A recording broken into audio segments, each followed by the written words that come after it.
उम्मीद है आप लोग बढ़िया होंगे हैं। अंतिम सफर की ओर चल रहे हैं। एक क्लास और रही है, आज करंट अफेयर लगभग पूरा हो जाएगा।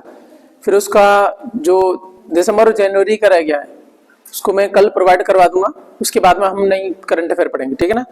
ये आपका सफर कुछ और रह गया है जीएस वाले में, देखिएगा बहुत अच्छा लगेगा आपको। 3 से 4 नंबर की तैयारी है, ये समझ लो। कल जो पेपर होने वाला है ना 15 को फाइनल वाला, उसमें से पढ़ेंगे। यहाँ पे कुछ चीजें हमने कर दी थी, बाकी रिफाइन करके मैंने इसकी पीडीएफ जो है ना या सॉफ्ट नोट है वो चली गई थी ग्रुप पे, देखी होगी आपने, है ना। अच्छा भी लगा होगा, वो साफ सुथरा मिलता है ना, है चलेगा। तो हम आगे चलते हैं सर। हमारा कहाँ पे जो हंसने वाली गैस है जिसको क्या बोला जाता है, N2O नाइट्रस ऑक्साइड। ये कल हो गया था हालांकि इतना वाला। सिरका एसिटिक अम्ल बोला जाता है सिरके को। शुष्क बर्फ क्या होती है, ठोस CO2 होती है। और भारी जल क्या होता है, यहां से शुरू हो रही है क्लास आपकी। भारी जल सर D2O होता है, H2O नहीं होता। क्या होता है, D2O, ड्यूटेरियम बोला जाता है। और भी कुछ चीजें होते हैं आपके जल के, आपके गई होते हैं। ये सर कहां यूज होता है, आपका कूलेंट के रूप में यूज होता है परमाणु रिएक्टर में। मेरी बात समझ में आ रही है ना। परमाणु जो रिएक्टर होते हैं ना उनमें आपका कूलेंट के रूप में आपका यूज होता है। तो D2O क्या बोला जाता है सर, भारी जल को क्या बोला जाता है, D2O। H2O नहीं बोला जाता। ड्यूटेरियम ऑक्साइड, अच्छा यहाँ लिखा हुआ भी है ड्यूटेरियम ऑक्साइड, ठीक है ना। ऑक्साइड तो ये हो गया, ये D2 का मतलब क्या हो गया, ड्यूटेरियम, ठीक है ना। फलों के परिरक्षण में उपयोग होने वाला रसायन कौन सा है सर, सोडियम बेंजोनेट। फलों के परिरक्षण का मतलब क्या है, यहाँ पे फलों को सेव करने के लिए, कहने का मतलब उनको कंजर्व करने के लिए। आपने कई बार देखा होगा, देखो जैसे आप कोई चीज लेके आ रहे हो मार्केट से, ठीक है, जैसे क्या लेके आए, कोई मुरब्बा लेके आए या कोई चीज ऐसी बोलो जो पैकेजिंग वाली रहती है, उसमें एक जगह देखोगे कि प्रिजर्वेटिव। प्रिजर्वेटिव का मतलब क्या होता है, उसको सड़ने से बचाने के लिए क्या यूज किया गया, सोडियम बेंजोनेट। क्या यूज किया जाता है, कोई च्यवनप्राश ला रहे हो, कोई और भी चीज, जैसी भी चीजें है ना आपकी जो लंबे समय तक आप खाते हो, कोई पिकल है, अचार है, स्पेशली आप अचार में देखोगे, अचार के डिब्बे में वहां पे लिखा होगा जो आप बनवा के लेके आते हो, ठीक है ना। यानी मार्केट का जो आता है ना उस पर लिखा रहता है क्या है भैया, प्रिजर्वेटिव का मतलब प्रिजर्व करने के लिए, सुरक्षित रखने के लिए, लंबे समय तक सड़े नहीं, तो उसमें डाला जाता है क्या, सोडियम बेंजोनेट, ठीक है ना, बेंजोएट। क्या डाला जाता है, सोडियम बेंजोएट। अब आप जो उनकी पैकिंग होती है उन पर देखना जा करके, तो यानी क्या है, फलों के परिरक्षण में, फल क्या बाकी और चीजों के प्रिजर्व करने के लिए, उनको सुरक्षित रखने के लिए क्या, किसका यूज होता है, आपका सोडियम बेंजोएट का। किसका, क्या मैं समझा पाया, ये इंपॉर्टेंट है। D2O वाला ये भी सही है। चलिए सर अब हम चलते हैं आपके एक बेहतरीन सेगमेंट पे जहां से आपका अक्सर देखने को मिल जाते हैं आपके कुछ चीजें, ठीक है ना।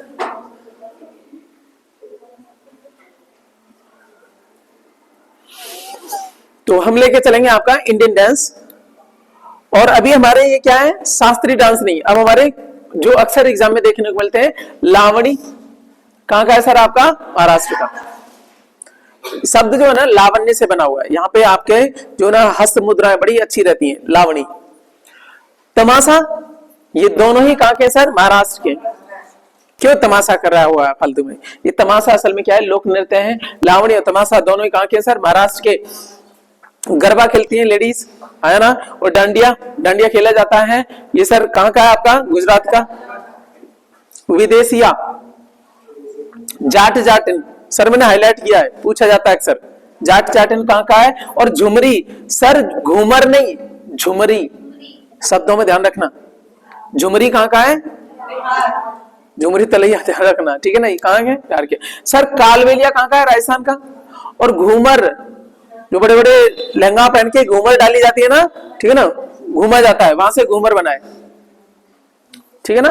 राजपूताने खानदानों में ये अक्सर चला करता था, ठीक है ना।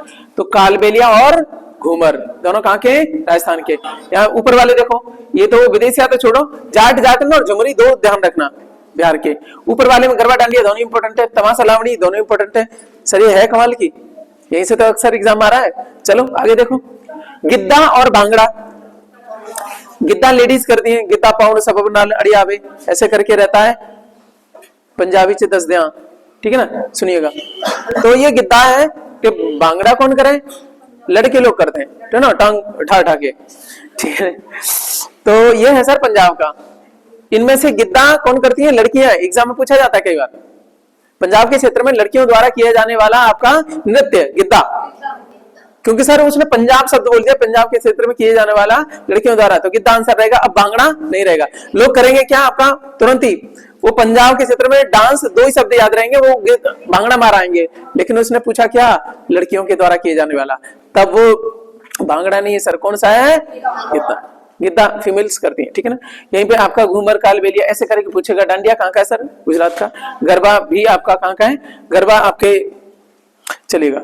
अब एक और है सर पिंडवानी लोक नृत्य है छत्तीसगढ़ का। कौन सा वाला? पिंडवानी, छत्तीसगढ़ का। छत्तीसगढ़ क्या है? मध्य प्रदेश का भाई, आया ना, चलेगा, इतना ध्यान रखना।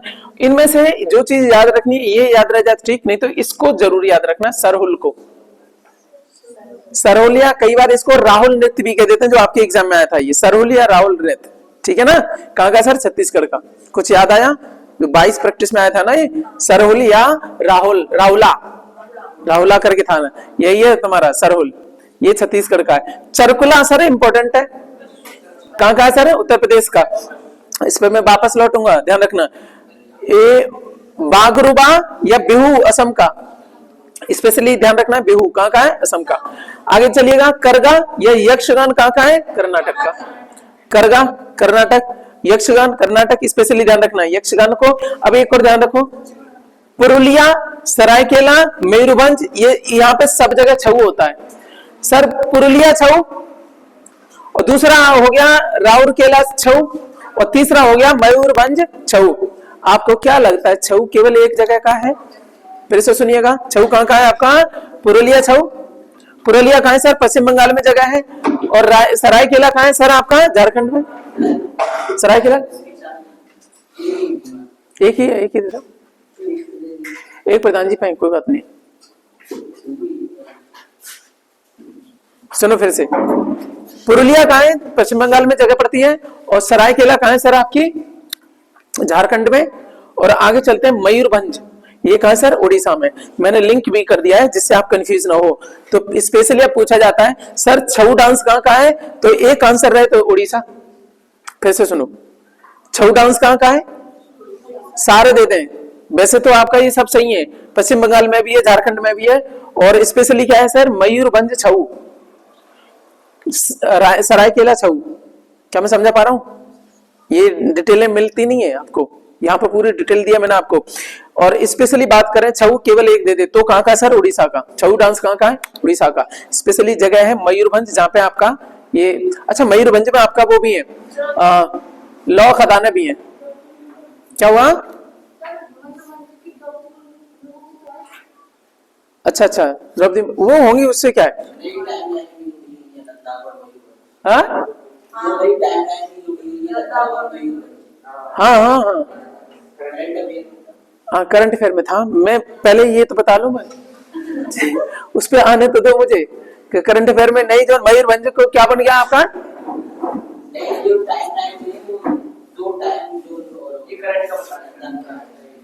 टाइमलाइन, टाइम जोन है ये? किसने बोला?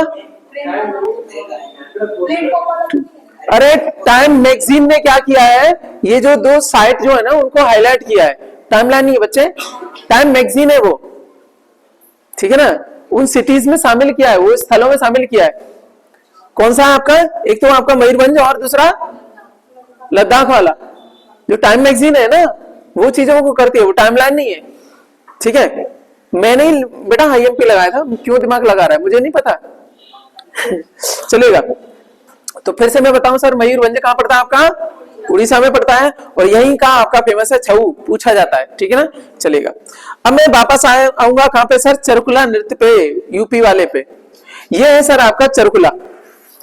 सर पे जो कलाकार है उन्होंने क्या रखा हुआ है, इस तरीके से बहुत सारे आपके दीप हैं। और ये सर आपका ब्रजभूमि का आपका डांस है, यूपी में भी कहाँ का? ब्रजभूमि का। और ये होली से 3 दिन बाद में आपका ये नृत्य परफॉर्म किया जाता है। और ऐसी मान्यता है कि होली के 3 दिन बाद में देवी राधा का जन्म हुआ, और उनके जन्म महोत्सव के उपलक्ष्य में इसको डांस को किया जाता है। ऐसा भी माना जाता है कि उनकी जो नानी है ना बड़ा खुश हुई थी, तो सर पे चरकुला लेकर के भागी खुशी के मारे, तो उसको ऐसे करके जोड़ा जाता है सारी चीजों को। ब्रजभूमि में सारी चीजें कन्हैया से ही जुड़ी हुई है, तो यहाँ पे भी राधा कृष्ण से रिलेटेड ही आपका रहता है। और ब्रजभूमि में सर होली के साथ साथ में 3 दिन तक लोग रहते हैं, चरकुला देख के भी जाते हैं। चरकुला में क्या होता है, लगभग 50-55 किलो का ये जो होता है ना, मटके भी होते हैं, इसमें बहुत सारे दीपक होते हैं, रख करके कलाकार परफॉर्म करते हैं। बहुत बेहतरीन आर्ट फॉर्म है, यहाँ पे देखिएगा। तो सर चरकुला कहाँ का है आपका, उत्तर प्रदेश का। क्या आपको समझ में आ गया चरकुला क्या है? ऐसे करके दीपक जैसे रहते हैं यहाँ पे, ठीक है ना, कलश है बीच में, चरकुला ध्यान रहेगा, आप भूलोगे नहीं।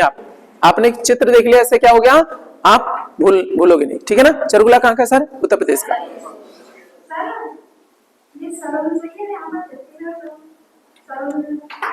क्या हो गया, सरहुल छत्तीसगढ़ का बिल्कुल सही है, झारखंड का भी है, छत्तीसगढ़ का भी है, दोनों का है। झारखंड, छत्तीसगढ़, थोड़ा पश्चिम बंगाल वाला इलाका, कई इलाकों में किया जाता है। ये जनजाति क्षेत्र का है, इसने केवल एक दे दिया है। जनजाति क्षेत्र में भीलकोंड वाले में पुराने समय पे भी बता चुका हूं आपको मैं, ना केवल ये छत्तीसगढ़, ये आपका कहां का भी है, झारखंड का भी है, आप टेंशन ना लो, ठीक है ना। इसमें जोड़ भी देंगे, झारखंड भी जोड़ देंगे, ठीक है ना। मेरी बात समझ आई? ये थोड़े इलाके का है, जो जनजाति लोगों का, ये जो गोंड है, जो भील है, वो जनजाति लोग जो है ना, ठीक है ना, तो उनको लेकर के सरहुल वाला, राहुला डांस या सरहुल वाला। क्या मैं समझा पाया? चलेगा, इनमें कोई दिक्कत, ये थोड़ा बहुत ध्यान रखिएगा, ठीक है ना। इसमें कोष्टक में डाल भी देंगे छत्तीसगढ़ एज वेल एज आपका झारखंड वाला इलाका, ठीक है। तो ये हो गया आपके लोक नृत्य वाले। अब हम चलते हैं, आपका कुछ चीजें देखेंगे। आपका इंडिया 2020 पुस्तक किसने लिखी थी? डॉक्टर कलाम ने लिखी थी, आपको पता है। विजन 20 भी था इनका, आया ना, 2020 करके बुक थी। अक्सर क्या है ना, लोग थोड़े भूल जाते हैं, तो एग्जामिनर क्या कर लेता है, पूछ लेता है, तो कंफ्यूज ना हो जाए, इसलिए अपन इसको पढ़ के चलेंगे। इग्नाइटेड माइंड पुस्तक किसने लिखी थी? डॉक्टर एपीजे अब्दुल कलाम ने लिखी थी, इग्नाइटेड माइंड। अरे अग्नि मिसाइल थी ना, इग्नाइटेड माइंड, वहीं से उन्होंने शब्द रखा है, ठीक है, चलेगा। टर्निंग पॉइंट पुस्तक किसकी है? कलाम सर की है। ये तीनों ही पुस्तक किनकी है आपकी? तो 2020, इग्नाइटेड माइंड और टर्निंग पॉइंट, ऐसे करके ध्यान रखना, तीनों के लिए है कौन? कलाम सर है। टर्निंग पॉइंट 2020 लिखी, इग्नाइटेड माइंड बुक लिखी, और तीसरा क्या है आपका? Turning point. तीनों पुस्तक किनकी है? डॉक्टर कलाम की। आगे चलिएगा, Indian film personality of the year 2021 के लिए, इंडियन फिल्म पर्सनैलिटी, जो फिल्मी दुनिया से जुड़े हुए कोई पर्सनैलिटी है 2021 के लिए, प्रसून जोशी और हेमा मालिनी, दो थे। प्रसून जोशी क्या है? गीत लिखते हैं, है ना, गीतकार है ना, और हेमा मालिनी आप जानते हो, ठीक है ना, मथुरा से आपकी क्या, एमपी। चलेगा, आगे चलिए। सर 2022 के लिए कौन है इसी कैटेगरी में? तो चिरंजीवी है, जो कि क्या है, तेलुगु अभिनेता है। सर पूछ सकता है, Indian film personality of the year 2022 कौन है आपका? चिरंजीवी। चिरंजीवी का ही बेटा है ना, रामचरण, नहीं पता? अरे RRR में वो है जो एक्टर है, थोड़ा बहुत तो रखना पड़ेगा, नहीं आता है।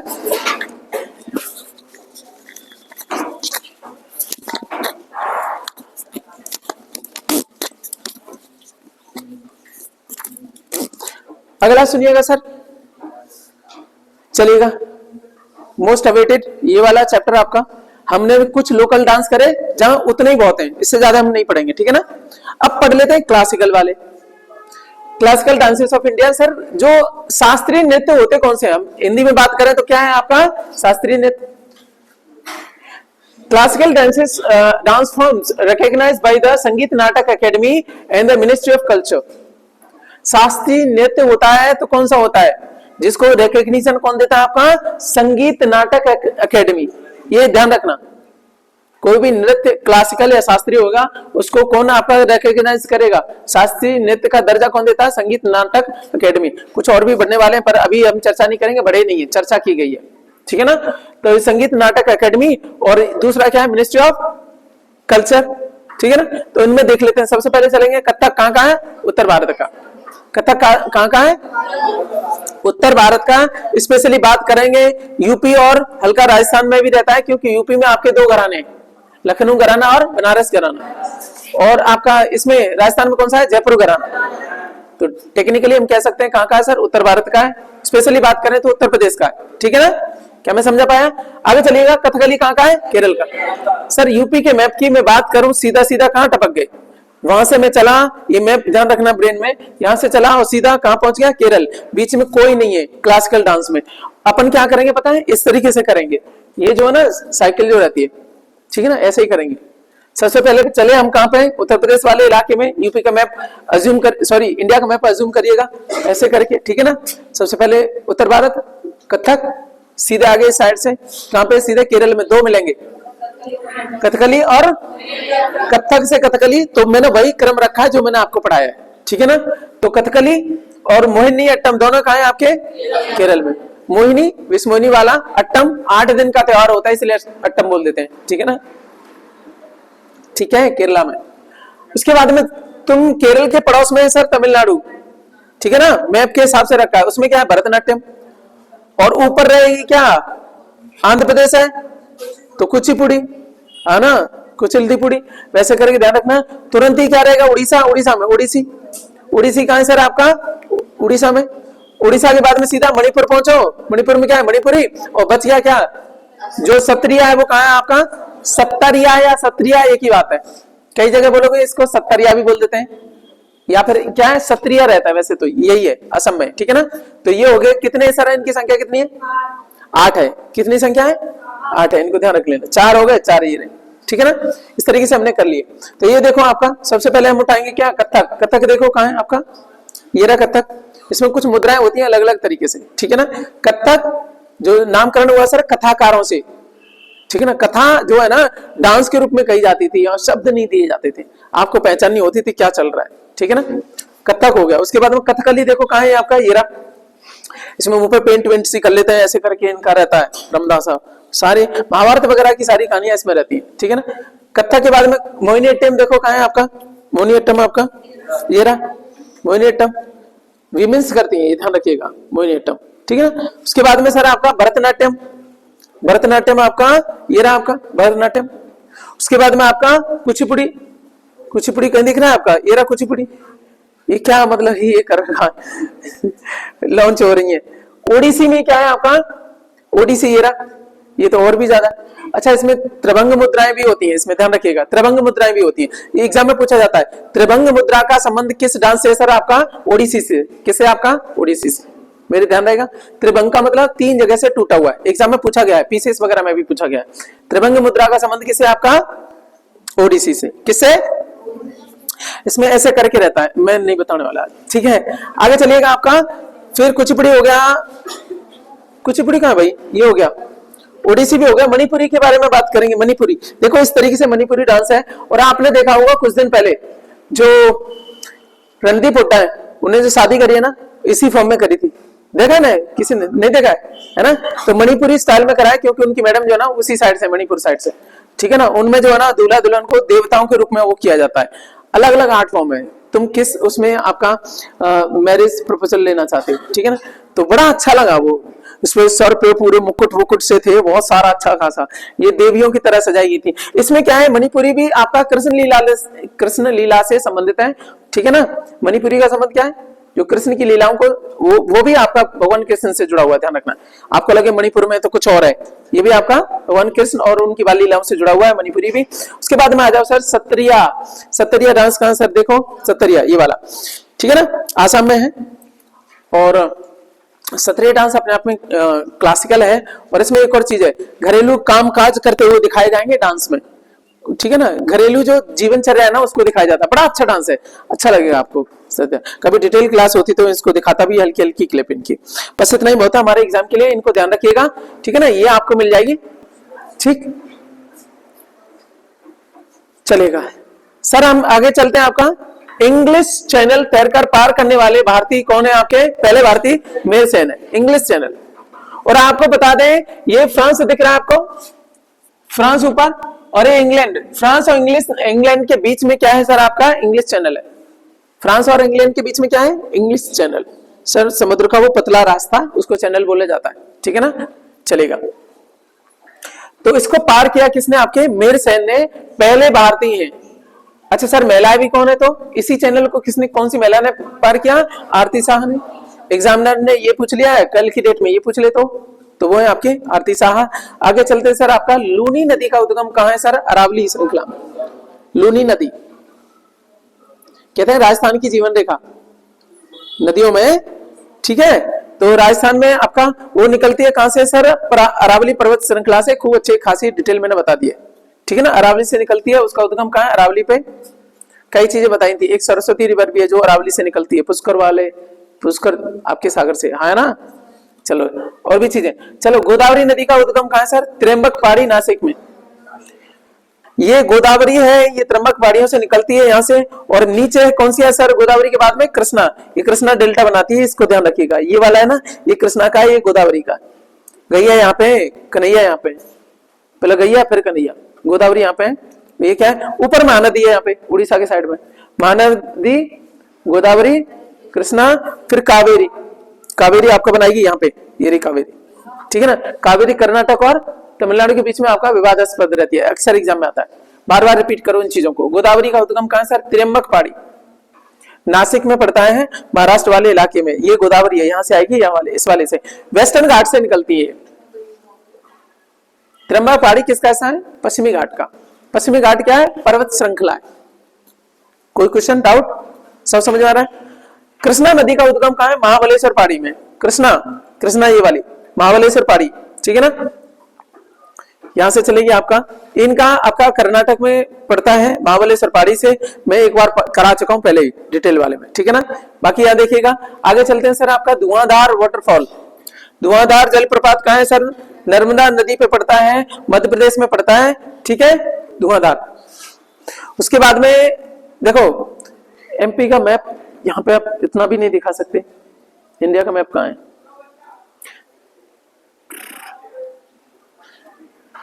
थोड़ा बहुत वहां पे उस वाले पे दिखाते हैं आपका। एमपी में जहां से आपका ये चलती है, कौन? नर्मदा चलती है। थोड़ा आगे पड़ेगा क्या? वाटरफॉल पहले पड़ेगा, फिर उसके बाद में एक बांध आएगा ओंकारेश्वर, इसी नर्मदा नदी पे। मैं क्रम बता रहा हूं, इसलिए मैंने क्रम में रखा सर आपका। जहां से उद्गम होता है नर्मदा नदी का, कहां से होता है? अमरकंटक। उससे आगे चलोगे तो आपका एक जलप्रपात मिलेगा, कौन सा? धुआंधार। उसके आगे चलोगे बांध मिलेगा ओंकारेश्वर। उसके बाद में आगे बांध मिलेगा सरदार सरोवर, जो कि कहां मिलेगा? गुजरात में, ठीक है ना, केवड़िया डिस्ट्रिक्ट गुजरात में। तो इसमें सीक्वेंस है, इसलिए आपको दिक्कत नहीं आएगी। तो बोलना पहले क्या मिलेगा, ये दूसरा क्या मिलेगा, कभी भी देखो रटना नहीं पड़ेगा। अपनी क्या है, इसमें बैठ करके मैंने अरेंज किया, रीअरेंज किया। जहां से उद्गम होता है आपको पता है, उद्गम पहले आ चुका है, इसलिए मैंने दोबारा नहीं लिखा। क्या है सर आपका? कौन सी जगह बताओ? उद्गम नर्मदा का, अमरकंटक। सोन का भी वहीं से, ठीक है ना। निकलेंगी तो आपका पहला वाटरफॉल मिलेगा, बताओ कौन सा? धुआंधार। उसके बाद हम बांध मिलेगा ओंकारेश्वर, फिर उसके बाद हम सरदार सरोवर, जो कि सर गुजरात में पड़ेगा, केवड़िया डिस्ट्रिक्ट में, ठीक है ना। आगे चलेगा, यहीं पे हम आगे चलते हैं, फिर इसको छोड़ दिया हमने। आगे चलते हैं आपका ये वाली जो ये है सर पश्चिमी घाट, क्योंकि पश्चिम में है। पूर्वी घाट जहां मिल जाता है, इस वाले एरिया को क्या बोल देते हैं सर? नीलगिरी। क्या बोल देते हैं आपका? नीलगिरी। यहाँ पे दोनों मिल जाएंगे, पूर्वी और पश्चिमी घाट मिल जाते हैं। पूर्वी पश्चिमी घाट और पूर्वी घाट, पश्चिमी घाट और पूर्वी घाट जहां मिलते हैं, उसको मिलन बिंदु को क्या, मिलन बिंदु नहीं, मिलन के क्षेत्र को क्या बोला जाता है? नीलगिरी की पहाड़ियां। क्या बोला जाता है? नीलगिरी, ठीक है ना। अब आ जाते हैं भारतीय अर्थव्यवस्था में। कहां पे आ जाते हैं? क्या है इतना मतलब आलस क्यों आ रखा है आपको? सीधे मैडम, देवी सरस्वती कैसे प्रसाद देंगे आपको? क्या ना ऐसे मिलेगा क्या? यहां नहीं थकना, अंतिम समय पे नहीं, अभी थकान नहीं, क्योंकि सर 2 दिन में आपका एग्जाम है ना। यहीं से निकलेंगे 4-5 क्वेश्चन, हर रोज क्वेश्चन बढ़ाने।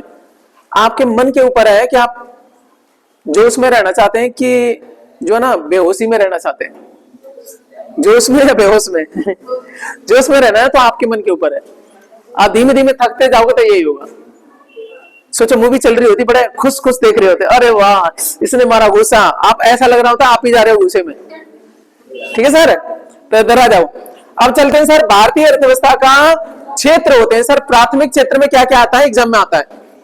अब ये सोचो ना, अगली तारीख को एग्जाम में आएगा तो मैं क्या करूंगा इसका, तब फिर आपको फुर्ती आएगी। इधर देखो, भारतीय अर्थव्यवस्था का प्राथमिक क्षेत्र में क्या आता है सर? कृषि आती है, पशुपालन, मत्स्य पालन आता है। प्राइमरी सेक्टर, प्राथमिक क्षेत्र क्या कहलाता है? खेती के साथ साथ में पशुपालन भी प्राथमिक क्षेत्र में है। आप किसान हो, प्राथमिक क्षेत्र में काम करते हो। आप मत्स्य पालन करते हो, प्राथमिक क्षेत्र में काम करते हो, ठीक है ना। एनिमल हस्बेंड्री, पशुपालन, एग्रीकल्चर एज वेल एज आपका पिसिकल्चर, मछली पालन, इन ये कल्चर आ रहे हैं आगे, तो कुछ भी नहीं बाकी रहेगा, ठीक है ना। द्वितीय क्षेत्र में सर आते हैं इंडस्ट्री, उद्योग आते हैं, और तृतीय में क्या आते हैं सर, सर्विसेज, सेवाएं। टीचिंग क्या है, सेवा, ठीक है ना। बहुत सारी चीजें हैं ना, सब सर्विसेज में आते हैं। जैसे आपके हॉस्पिटलिटी, जो हॉस्पिटल इंडस्ट्री है, ठीक है। हॉस्पिटलिटी का मतलब क्या, हॉस्पिटल नहीं, जो क्या होते हैं, होटल, उनको बोलते हैं, ठीक है ना। ये सब आते हैं। बीमा, बैंक, ये सब आपके सेवा क्षेत्र में आते हैं। सुनिएगा, इधर आ जाओ, वापस आओ। अरे आपकी कटिंग वटिंग ये सब उसी में आते हैं, ठीक है ना। रेस्तरां वगैरह जो आते हैं ना, सब सर्विसिंग में आते हैं। चलिएगा, राष्ट्रीय आय का सबसे बड़ा स्रोत क्या है सर, सेवा क्षेत्र। इनसे तो जनता, लेकिन रोजगार का सबसे बड़ा स्रोत कौन सा है, प्राथमिक वाला। लेकिन रोजगार मतलब क्या है ना, मतलब पैसा कहां से ज्यादा आ रहा है, सर्विस सेक्टर से, ठीक है ना। हमारे बहुत सारे आईटी इंडस्ट्री में काम कर रहे हैं, वो सर्विस सेक्टर ही है, ठीक है ना। चलेगा, सेवा क्षेत्र सबसे बड़ा आय का स्रोत है।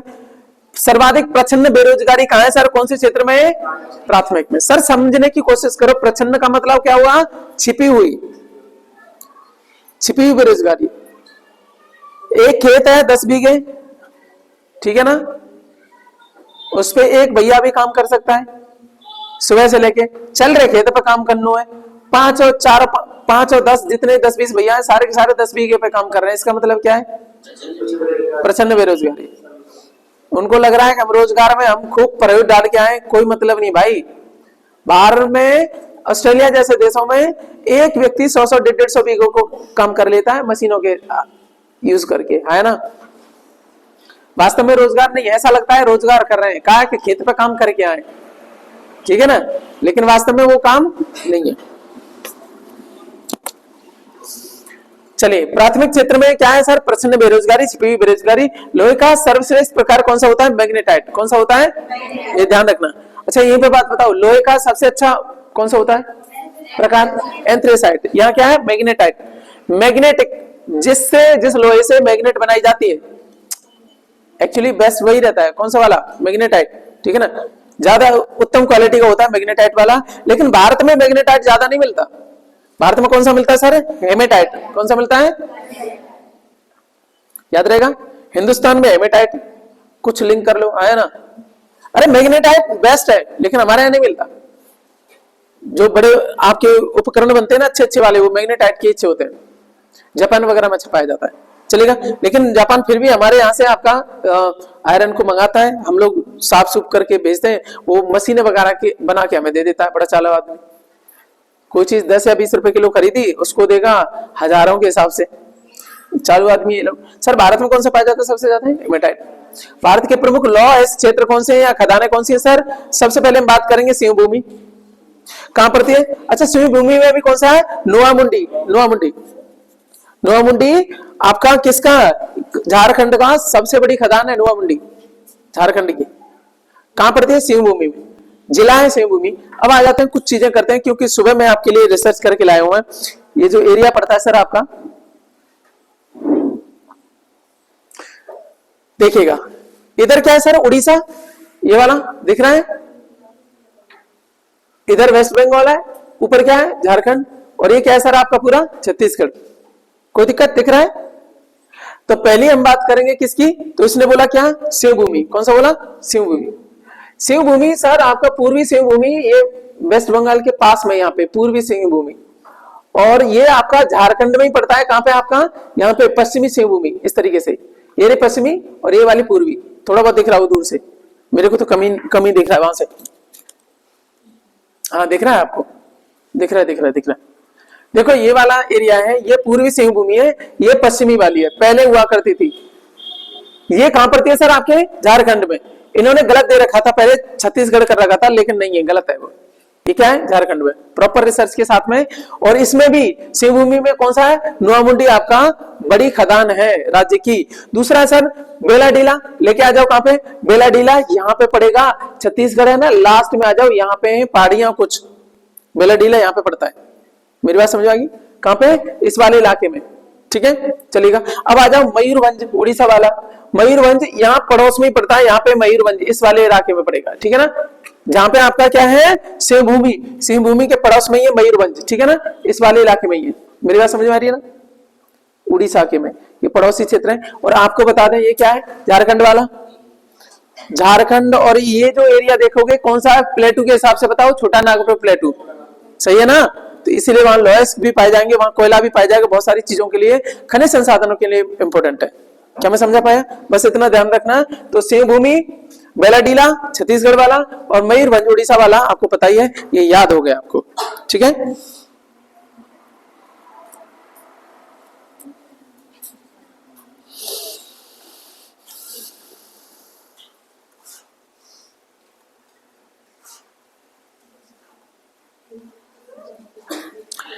इसमें से आपको ये तो आता ही है, फ्रांस की क्रांति कब हुई थी आपकी, 1789 करा दिया पहले। फ्रांस की क्रांति किसके खिलाफ हुई थी, लुई 16वें के खिलाफ हुई थी, ये भी करा दिया शायद, आ गया किसी क्लास में। उनकी बीवी का नाम क्या था, एंटोइंटे, ठीक है ना, एंटोइंटे थी, उनके चक्कर में हुई थी।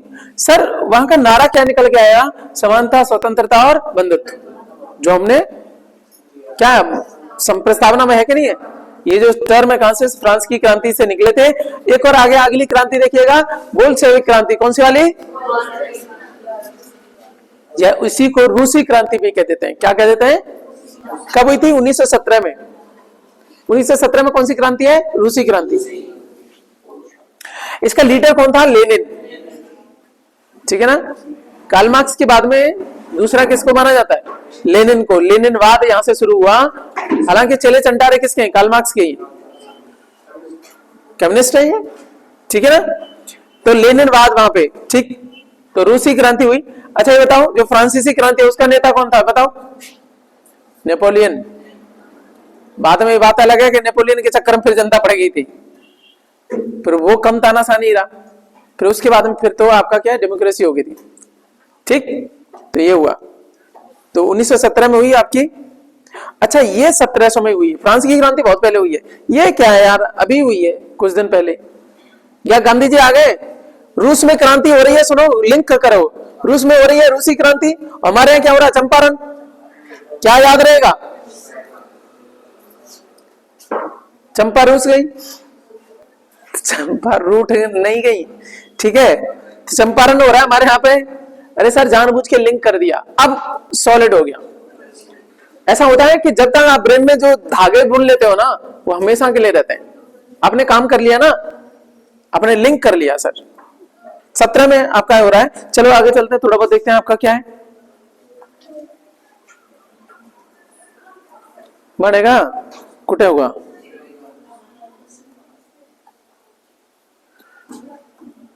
चलो तो देखिएगा आपका ये सब हो गया। हम अब आगे चलते हैं, आपका कहां पे, आरएनए क्या होता है सर, राइबो न्यूक्लिक एसिड होता है। क्या होता है,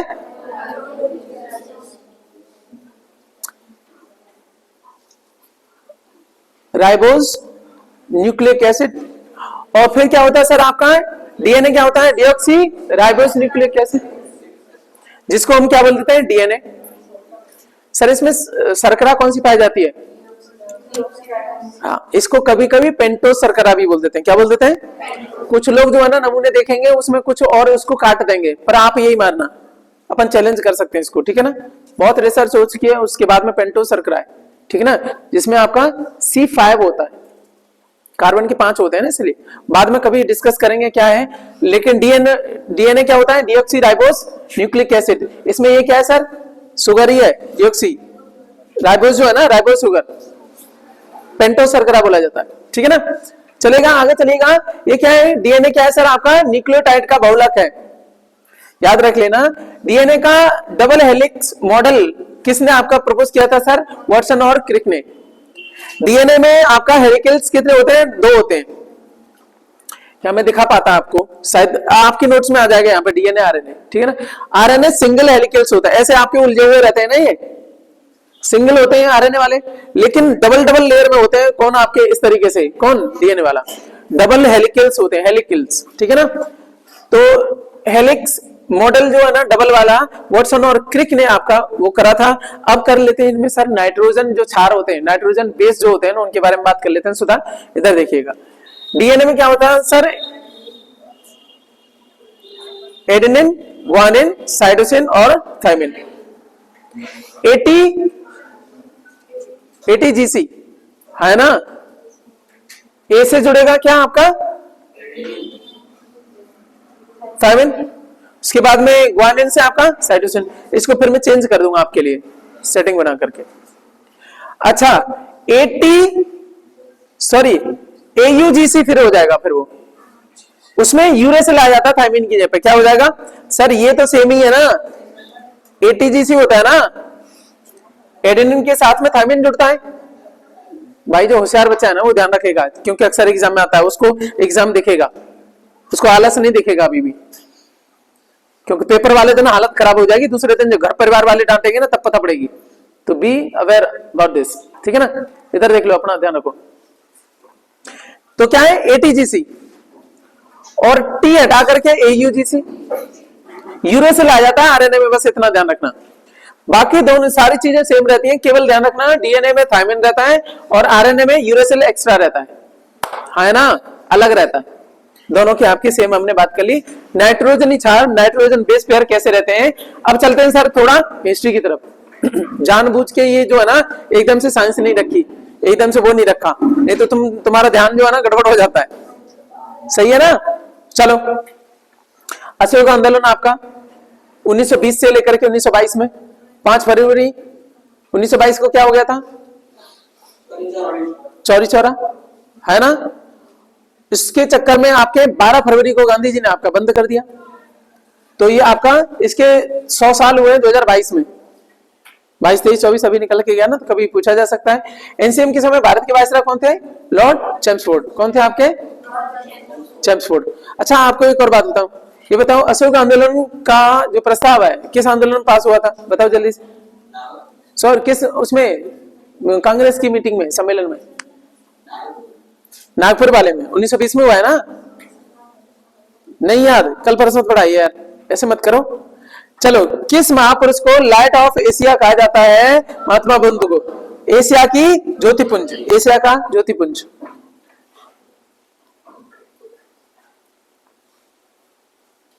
क्या जाता है, क्या कहा जाता है, एशिया का ज्योतिपुंज।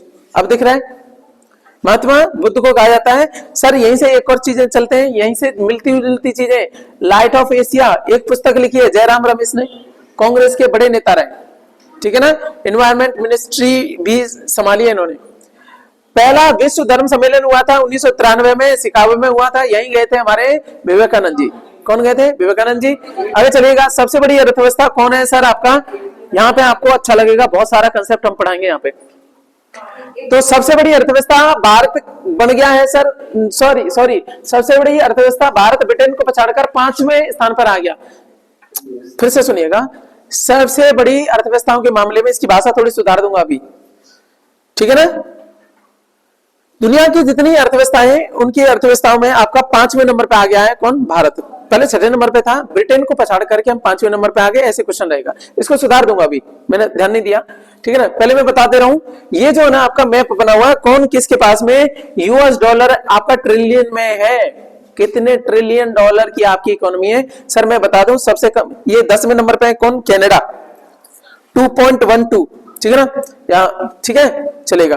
उसके बाद में आपका 2.23 ब्राजील, उसके बाद में इटली 19, 3.05 आपका फ्रांस, ठीक है ना। यूके आपका ये है, इंडिया सर 5वें नंबर पे, याद भी नहीं करने, केवल 5वें नंबर तक ध्यान रखना है, आरोही अवरोही क्रम में सजवाएगा।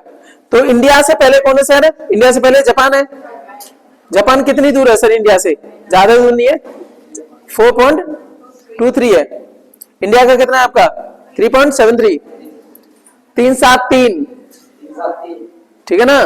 अच्छा इससे पहले 333 यूके चला गया पीछे, हम उससे आपका ठीक है ना 0.4 उससे आगे। सर ये बहुत पैसा होता है, तुम्हारा घर भर जाएगा। ये दिख रहा है ना, घर भर जाएगा पूरा, ठुसेगा भी नहीं। तुम कह रहे हो ना 0.40 है, तुम्हारे घर में नहीं आएगा ये, इतना पैसा है। चलो सर, चलो तो जापान हो गया आपका, इससे आगे, और जापान से आगे कौन है, जर्मनी। इंडिया से आगे जे से आगे जे जी, और आप आगे तो जानते ही हो, चाइना यूएस, शुरुआत के दो तो जानते हो, अमेरिका से ऊपर कोई नहीं भाई। अमेरिका देख मीटर तान दिया उसने, तुम्हारे जैसे आपके 10 बनेंगे, तुम 3 हो, लगभग 30 के तकरीबन है। 26 दशमलव वो है, लगभग 27 है ना, तो 3 कर लो तो 3 27, 8 है 9 नहीं आपकी ज्यादा है वो, अरे लगभग 4 के तकरीबन है, तो 8 9 भी नहीं कह सकते, ठीक है ना। तो कुल मिला के हम अनुमान बता रहे हैं। तो दूसरे नंबर पे आप टपक क्या हुए, तब लगभग 18 पे कौन है आपका, चाइना। चाइना के बाद में ये सब कैसे कूद गए बेचारे जर्मनी। तो ऐसा माना जा रहा है कि इंडिया वाले कह रहे हैं कि हम जो है ना 2000 कब तक आपका इन्होंने टारगेट दे रखा है, शायद 25 तक आपका क्या है, सुनो वो अलग अलग डेट है, मैं कल बताऊंगा, तो छोड़ दो, अभी मैं बात ही नहीं कर रहा हूं यहाँ पे, ठीक है ना। चलो, तो इंडिया आपके 5वें पे, चौथे पे जापान, फिर उसके बाद में जर्मनी, जे पहले जी आगे, ठीक है ना। ओके, सी 3, फिर उसके बाद में 7 और ये 10 और ये आपका 9, या पीछे कैसे हो गया, गड़बड़ नहीं हो गया, यूएस वाला ये है ये, ठीक है ना। तो इस तरीके से हो गई। अब सर एक कंसेप्ट बदलते हैं, एग्जामिनर ने पूछा ही नहीं, एग्जामिनर ने भाषा बदल दी, उन्होंने भाषा बदली और बोला कि पीपीपी के आधार पे बताइएगा। अब ये पीपी क्या होता है, पीपीपी क्या होता है, ट्रिपल पी क्या होता है, परचेजिंग पावर पैरिटी। सर ये कंसेप्ट बहुत घुमाता है, ये नंबर फालतू का चला जाता है, ठीक है ना। परचेजिंग पावर पैरिटी क्या होती है, आपकी इकोनॉमिक आपका प्रोडक्टिविटी और स्टैंडर्ड ऑफ लिविंग को लेकर के आपका होता है। किसी देश की इकोनॉमिक जो है ना, इकोनॉमी कितना आपका प्रोड्यूस कर रही है चीजों को, ठीक है ना। और दूसरा क्या होता है, स्टैंडर्ड ऑफ लिविंग क्या है वहां के लोगों का। अभी भी नहीं समझ में आएगा तो एक कंसेप्ट है बास्केट ऑफ गुड्स अप्रोच, इसी में आपका यूज किया जाता है। अब मैं समझाऊंगा आपको। इसके आधार पर सर इंडिया तीसरे नंबर पे आता है। तुम कहोगे हैं पैसा ज्यादा हो गया, क्या हो गया, बात वही थी, लेकिन आपने जैसे ही आपकी टेक्नोलॉजी चेंज करी, इंडिया कहां पे पहुंच गया, तीसरे नंबर पे। एक टोकरी बनाओ, उसमें ब्रेड रखने हैं, 1 किलो चीनी रखनी है, 1 किलो आपके एप्पल रखने, सब कुछ रखने हैं, ठीक है ना। इस टोकरी को लेने में अमेरिका में कितने पैसे जाते, चाइना में कितने जाते और इंडिया में कितने जाते, तो आप देखोगे, ठीक है ना। तो पहले नंबर पे कौन है आपका इस आधार पे, चाइना है, यूएस नहीं है, यूएस दूसरे नंबर पे और इंडिया तीसरे नंबर पे। यानी हम जो है ना इसमें ठीक है, 11.8 ट्रिलियन की इकोनॉमी है इसमें, तो परचेजिंग पावर पैरिटी के आधार पे लगभग 25 ट्रिलियन की कौन है, यूएसए, और इससे ऊपर है 30 ट्रिलियन की कौन, आपके चाइना। इसमें उलटफेर है। ओवरऑल पैसे के मामले में बात करें तो कौन है, अमेरिका ज्यादा है, उस पर पैसा ज्यादा है, दूसरे नंबर पे चाइना है। ओवरऑल की बात कर रहे हैं, पीपीपी शब्द नहीं ला रहे। तीसरे नंबर पे आपका कौन है, आपका जर्मनी, चौथे पे जापान, 5वें पे इंडिया। याद हुआ, पहली बार में दिक्कत दे रहा था, लेकिन अपन छोड़ेगा नहीं, है ना। अब आ जाए सर, पीपीपी बोला तो परचेजिंग पावर पैरिटी, आपके पैसे में कितना दम है उस आधार पे बात करें तो चीजें खरीद सकते हैं सारी। तो इतने चीजों, इतने जितना पैसा है ना तुम्हारे पास, वो तुम्हारा पैसा कितने की वर्थ का खरीद सकता है, तो इतने की वर्थ का खरीद सकता है, आपके पैसे में इतनी पावर है, ठीक है ना। उस आधार पे तुम दुनिया की तीसरे नंबर की अर्थव्यवस्था बन जाते हो। और यूएस वाला जो ना थोड़ा पीछे पड़ जाता है, किसे, आपका चाइना से। चाइना नंबर 1 है, ठीक है। मेरी बात समझ में आ गई। एक तो ये भी समस्या है कि ये ना यूएस डॉलर बहुत छप रहे हैं, ये लोग छाप रहे हैं, छपरी कहीं के, ठीक। तो ये सारी हमारी बात होगी, दोनों कंसेप्ट समझा दिए। एक तो ये रहे आपके 5 तक ही ध्यान रखना, आगे बढ़े। और फिर ध्यान रखना पीपीपी के आधार पर 3 ही रखे, इसलिए मैंने ज्यादा नहीं रखे क्योंकि मानोगे नहीं तुम, ठीक है। आगे चलो सर, आपको बताते हैं, आपका श्रीलंका का ग्रेड 2 हुआ था 1983 से लेकर के 2009 तक हुआ था। और आपको बता दें 1983 में उस टाइम पे कौन थी आपकी, इंदिरा जी थी, अभी है 84 में नहीं रहेंगी। उसके बाद में उनके सुपुत्र, क्या नाम है उनका, राजीव गांधी सर, ठीक है। वो आए, उन्होंने जो है ना एक संगठन था, आतंकवादी संगठन श्रीलंका में। ऐसा माना जाता है कि इसको इंडिया ने वो करा था, लेकिन मैं वर्ड नहीं दे सकता, ध्यान रखना। ऐसा माना जाता है कि इस तरीके से वो डेवलप किया गया था चीजें वो करने के लिए, पर बाद में जब इंडिया वालों ने खत्म करा तो हम पे ही भारी पड़ गया। इसी लिट्टे के कुछ लोग थे जिन्होंने राजीव गांधी सर की जो है ना प्रभाकरण वगैरह स्टूपिड वगैरह, ठीक है ना, चलेगा। कोई लिट्टे वाला तो नहीं तो चलेगा। तो लिट्टे की फुल फॉर्म देखिए, लिबरेशन टाइगर ऑफ तमिल इलम। इधर तमिल साइड से थे ये, उधर जाके बसना चाह रहे थे, बस सारा खेल उसका था, ठीक है ना, वहीं बेचारे गए हुए थे, ठीक है ना। वो इज अ नाइस पर्सन। पता है नवोदय विद्यालय की संकल्पना राजीव सर की है, जवाहरलाल नवोदय विद्यालय जो है ना उन्हीं के। और कंप्यूटर की फील्ड में जो है ना आज भारत जो है ना शान से ऊपर है, इसरो ऊपर है, ये सब कुछ ये है ना। कंप्यूटर ही नहीं होता तो कहां ऊपर होते। बहुत ईमानदार, उनका मतलब ही नहीं था, उन्हें राजनीति में आना ही नहीं था, जबरदस्ती लेके आए थे। वो तो पायलट थे, सिंपल जिंदगी जीना चाहते थे, उन्हें पॉलिटिक्स आती नहीं थी। कई बार भाषण में बोल रहे थे मैं यहाँ से 1 रुपया भेजता हूँ, यहाँ पे जनता के पास में 10 पैसे ही पहुंचते हैं। कितना करप्शन है, उन्हें ये नहीं पता कि अपनी पार्टी के खिलाफ ही बोला जा रहा है। तो मतलब ऐसे लोग भी हुए हैं बेहद साधु टाइप के, समझ आएगी। उन पर कोई क्या बक रहा है मुझे उससे कोई लेना देना नहीं है, मैं सच के बारे में बात कर रहा हूं, ठीक है ना, चलेगा। तो हमने कुछ बातें करी। श्रीलंका की राजधानी सॉरी क्या हो गई अब, जयवर्धनेपुरम कोट्टे ये हो गई है। कोलंबो थी ना, लेकिन अभी भी कोलंबो में कुछ काम चल रहा है, धीमे धीमे बदल जाएगी। अब नई राजधानी कौन सी है, जयवर्धनेपुरम कोट्टे। सर उसके राष्ट्रपति अभी कौन है, अभी वाला दिखाया है, अभी चेंज करके लाए हुए, एकदम ताजे ताजे हैं अभी ना, इन पे से चिप्पी भी नहीं हटाई है। आज ही इनके फोटो लगाए मैंने, आज ही चेक करके लाया हूं, सारा जो है ना सर अपडेटेड है आपके में, ठीक है ना, बेझिझक पड़िएगा। अभी रानिल विक्रमसिंघे इनकी शक्ल ऐसे दिखती है, एनलार्ज करके देख लेना, ठीक है ना। श्रीलंका के प्रधानमंत्री कौन है, दिनेश गुणवर्धने, ये रहे। सर श्रीलंका भारत के बीच में युद्ध होता है तो क्या रहता है, सिलीनेक्स होता है। सुनो, एसएल श्रीलंका वाला, आईएन किसका, इंडिया वाला, ईएक्स बोले तो एक्सरसाइज, सिलीनेक्स हो गई, नाम में से बनाया है, क्या रटना पड़ेगा, समझ में आया, चलेगा, ये हो गया। अब चलते हैं सर, अब थारी हड्डी तोड़ूंगा मैं, चलो हड्डी तोड़ता हूं और लेके चलते हैं सर। मानव शरीर में और हड्डियों का अध्ययन कहलाता है ऑस्टियोलॉजी। क्या कहलाता है, हड्डियों का अध्ययन क्या कहलाता है,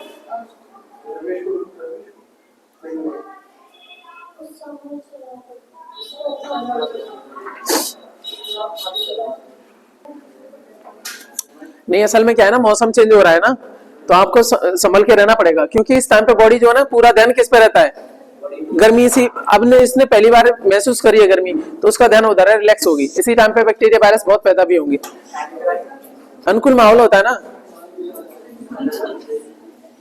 और वो काढ़ा ना इतना कड़वा है, पर पिएगा कोई बात नहीं, हमारे बोले तो क्या है ना, आपका जहर पी गए, काढ़े में क्या। चलिए भक्त भोलेनाथ के इधर आ जाओ। सर आपको बताएं क्या आपका है, इधर देखिएगा। मानव शरीर में हड्डियों का अध्ययन क्या कहलाता है, ऑस्टियोलॉजी। क्या कहलाता है, ऑस्टियोलॉजी। सर सबसे लंबी हड्डी कौन सी है, फीमर का नाम क्या है, फीमर, जांग की हड्डी। ये तुम्हारा पेल्विक ग्रिडल है, यहाँ पे ये लगे हुए हैं, और ये है सर जांग की हड्डी, कौन सी वाली। बाकी सारी चीजें डिटेल में करा चुका हूं। इसको फीमर बोला जाता है, क्या बोला जाता है, दोनों पैरों में जो जंग की हड्डी है उसको फीमर बोला जाता है। सबसे छोटी हड्डी जो है ना सर स्टेपीज कहलाती है, क्या कहलाती है, स्टेप्स कहलाती है, कान में रहती है, ठीक है ना, कान में रहती है, यहाँ बाहर नहीं है, ये कुछ नहीं है, ये तो वो है कार्टिलेज है और कुछ नहीं है, ठीक है ना, बाहर कुछ नहीं है। आपको जलाया जाएगा सबसे पहले ये उड़ जाते हैं, कुछ नहीं है इनमें। क्या बोतल मांग रहा है, आंखें कहीं और जा बोतल लेने। इधर देख, सबसे छोटी हड्डी स्टेपीज कान में पाई जाती है। सर सबसे बड़ी की हमने बात कर ली। सबसे मजबूत भाग क्या है सर, एनेमल। क्या है आपका, एनेमल। क्या होता है सर, दांत का ये जो बाहरी हिस्सा है ना, इसको एनेमल बोलते हैं। और एक और बात बताते हैं, दांत कहीं अलग से नहीं है, ये जबड़े का ही हिस्सा होते हैं। और वैसे बात करें तो ये दांत का बाहरी एनेमल हो गया। दूसरी बात करूं तो मैं कहूं तो जबड़ा भी ना अपना क्या है, मजबूत हिस्सा है। दोनों बातों में देख लेना कहां खेल रहा है, क्योंकि दांत अलग नहीं होते हैं, जबड़े का हिस्सा ही होते हैं। मेरी बात समझ में आई, किसका हिस्सा है, दांतों को अलग से गिना जाता, तब तो 32 हड्डी और जोड़ ले, ये तो कदे गिने ही ना जा रहा है। कहां गिने, कितनी हो गए सर, 206 हड्डी होती है, आपको ये भी दे दिया, ठीक है ना। चित्रों से आप समझ पाओगे। इसको जो है ना आपके लिए बड़ा क्रिएटिविटी रखी गई जिससे आपका ब्रेन एक्सेप्ट कर पाए बहुत जल्दी से। ये बहुत काम की आपकी। ठीक है सर, इसके बारे में हमने बात कर दी। चलेगा, आगे चलेगा। अब आगे थारे यहां पे आगे, मानव शरीर की सबसे बड़ी ग्रंथि कौन सी है सर? लिवर। मानव शरीर की सबसे बड़ी ग्रंथि कौन सी है? लिवर। देखो ये रहा, ये दिख रहा है आपका, ये तो क्या है? इंटेस्टाइन है। और ये है सर आपका लिवर, जो कहां होता है? हमेशा राइट हैंड पे। आपके राइट हैंड पे क्या रहेगा? लिवर। ठीक है ना। और यहीं से बनता है पित्त रस, बनता है कहां? लिवर में। और जमा कहां होता है? पित्ताशय में जमा होता है, बनता कहां है? लिवर में। गलती नहीं करना। इंग्लिश में क्या बोलता है? Bile juice which is secreted from the liver and stored in gall bladder. कहां पे होता है? पित्ताशय में, गॉल ब्लैडर में। ठीक है ना। तो मैंने ये बात बोल दी। तो इसने एक प्रश्न किया था, मानव शरीर की सबसे बड़ी ग्रंथि, तो वो लिवर है। और लिवर की जो आपकी फंक्शनल यूनिट है उनको बोलते हैं हेपेटोसाइट। क्या बोलते हैं? हेक्सागोनल होती है हेपर। और यहीं से, और आइटिस से एक शब्द रहता है जिसमें कहते हैं सूजन हो जाना, इन्फ्लेमेशन। और हेपेटाइटिस का मतलब क्या हो जाए? हेपा बोले तो लिवर, आइटिस बोले तो सूजन। हेपेटाइटिस रोग का संबंध किससे है? लिवर से। क्या मैं समझा पा रहा हूं चीजें? ऐसे समझा करो चीजें लिंक करके, अदरवाइज रटना नहीं। चलो सर अगले बात करते हैं। सबसे बड़ी अंतःस्रावी ग्रंथि कौन सी है? थायराइड।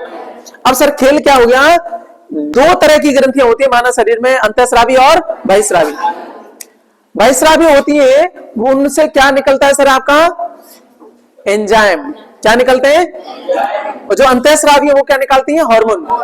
हार्मोन्स। उनसे सीक्रेट क्या होते हैं? हार्मोन्स। सर लिवर से बाइल जूस, या क्या कहें इसको? पित्त रस। ये क्या है सर? एंजाइम है, हार्मोन है? एंजाइम है। भोजन के पाचन में हेल्प करता है, विशेष रूप से लिपिड को। लिपिड बोले तो वसा। और भी कई फंक्शन है, बस इतना ही ध्यान रख लो। अब हमारा दूसरा प्रश्न क्या था सर? अंतःस्रावी ग्रंथि कौन सी है? थायराइड। ठीक है ना। अब इधर देखो, आपके जो है ना, इनकी संख्या है सर कितनी? आपकी 4 पाई जाती है। ठीक है ना। पीछे से आपका देखिएगा थायराइड ग्रंथि यहाँ पे रहती है। ठीक, आपकी दिनचर्या खराब हो रही है, सबसे ज्यादा प्रभावित हो रही है आजकल ये थायराइड। हर एक बंदे को हो जा रहा है, और ये हो रहा है तो आपके ब्रेन वगैरह बहुत सारी चीजें आपकी गड़बड़ होती जाएंगी। अभी डिटेल क्लास करनी है बेटा, बाद में कभी बताने का मौका मिलेगा तो बताऊंगा। ठीक है। चलो, क्योंकि एक ही टॉपिक पे, एक ग्रंथि पे भी मैं एक दिन ले सकता हूं। ठीक है। तो ये हो गया थायराइड वाला। अब चलते हैं सर, आपका सबसे बड़ी मिश्रित ग्रंथि कौन सी है सर? अग्नाशय। अग्नाशय आपका जो स्टमक है ना, तो यहां पे पाया जाता है। स्टमक को हटा दीजिए, यहां पे आपका अग्नाशय पाया जाता है। ठीक है ना। पेंक्रिया बिहाइंड द स्टमक, स्टमक दिख रहा है ना, इसके पीछे आपका पाया जाता है क्या? अग्नाशय, पेंक्रिया।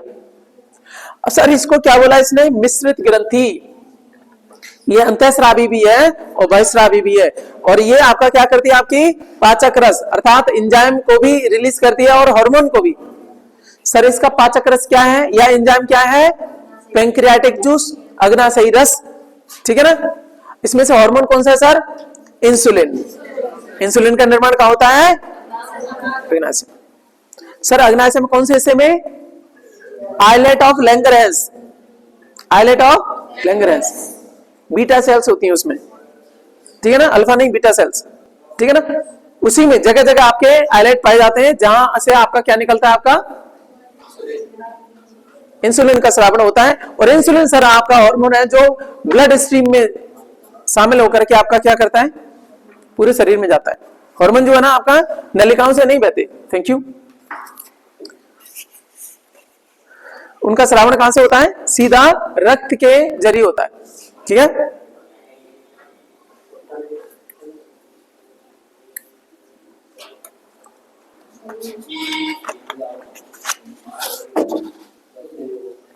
फिर आगे चलिएगा। ये हो गया। ये प्रश्न सीधे सीधे हैं सर, यदि आएंगे ना ग्रंथियों से, इन्हीं में से आते हैं अक्सर।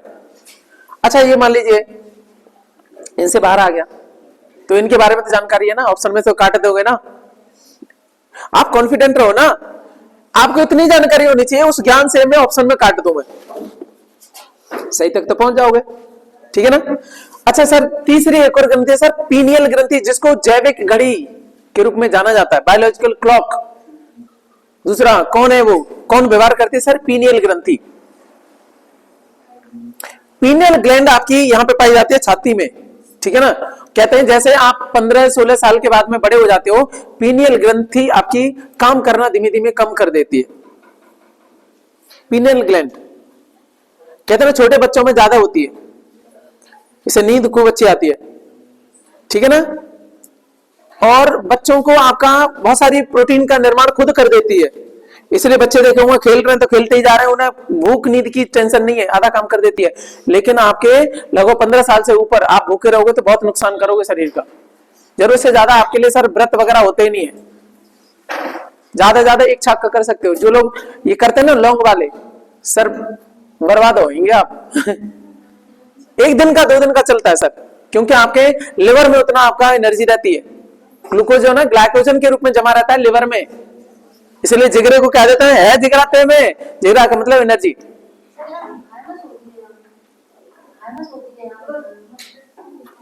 पीनियल ग्लैंड कहाँ होती है, अच्छा ब्रेन में होती है, ब्रेन में होती है पीनियल, पीनियल ग्लैंड यहाँ पे होती है। अच्छा वो उसका अलग हो गया, हाँ थाइमस होती है, सॉरी जिसको आपका आत्मा ग्रंथि वाले बोल रहे, ये पीनियल ग्लैंड है जो कि आपका ब्रेन में, सॉरी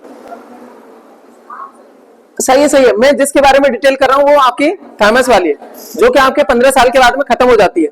पीनियल ग्लैंड के बारे में बात करें, जो आप जगते हो ना, जैसे मान लीजिए एकदम से कैसे आपका ये उधर उधर हो गया, ठीक है ना।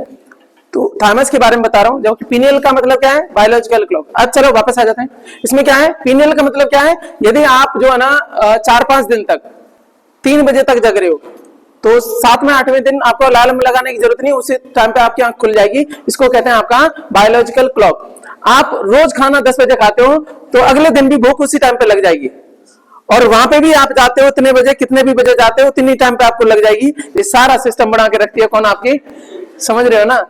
ये पीनियल ग्लैंड जो कि ब्रेन में पाई जाती है सर, ठीक है ना। पीनियल ग्लैंड कहां पाई जाती है, ब्रेन में पाई जाती है, ध्यान रखना, ठीक है ना, चलेगा। पिट्यूटरी ग्लैंड सर यहाँ पे है, पीनियल ग्लैंड यहाँ पे है, ठीक है ना, और पिट्यूटरी ग्लैंड यहाँ पे सर, इससे ऊपर है हाइपोथैलेमस। पिट्यूटरी ग्लैंड नीचे है, हाइपोथैलेमस ऊपर है। सुनिएगा, ये क्या है आपका, इसको मास्टर ग्लैंड बोलते हैं, इसको मास्टर ग्लैंड का भी मास्टर बोलते हैं हाइपोथैलेमस को, जो कि शरीर में ताप का नियंत्रण करता है। किसका नियंत्रण करता है, ताप का नियंत्रण, अभी हम बताएंगे, रुक जाओ। उसमें एकदम से कैसे ध्यान उधर चला गया था, ठीक है ना, हो जाता है, ठीक है ना। पर ठीक है, यदि मैं ना, अच्छा ऐसा नहीं है कि उन्होंने ध्यान नहीं दिलाते तो मैं बात नहीं करता, मैं दोबारा वापस आ जाता, क्योंकि चर्चा तो इसमें रहती है ना। ठीक, चलो तो कहां पे हम बात कर रहे हैं, तो पीनियल ग्लैंड ये रही, और आप दूसरी कौन सी आपकी, पिट्यूटरी ग्लैंड, इसको मास्टर ग्लैंड बोलते हैं, और इसको कंट्रोल करता है हाइपोथैलेमस, जो कि शरीर में ताप को नियंत्रित करता है हाइपोथैलेमस, ठीक है ना। ये मास्टर ग्लैंड का भी मास्टर है हाइपोथैलेमस, ये हमने बात कर ली। सर आ जाओ कहां पे, आपके जैविक घड़ी कौन सी है, पीनियल ग्लैंड।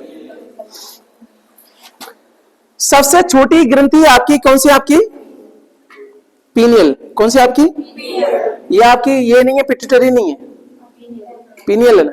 किसने बताया आपको,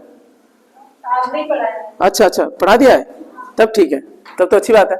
चलो आगे देखिएगा, आपका एड्रिनल ग्रंथि के बारे में बात करें सर, कहां है आपकी एड्रिनल ग्लैंड्स, कहां है सर, किडनियों के ऊपर है, दोनों किडनियों के ऊपर आपकी हैं, अलग से पीली जैसी पाई जाती है किडनी, उनके ऊपर एक्स्ट्रा रखी रहती है।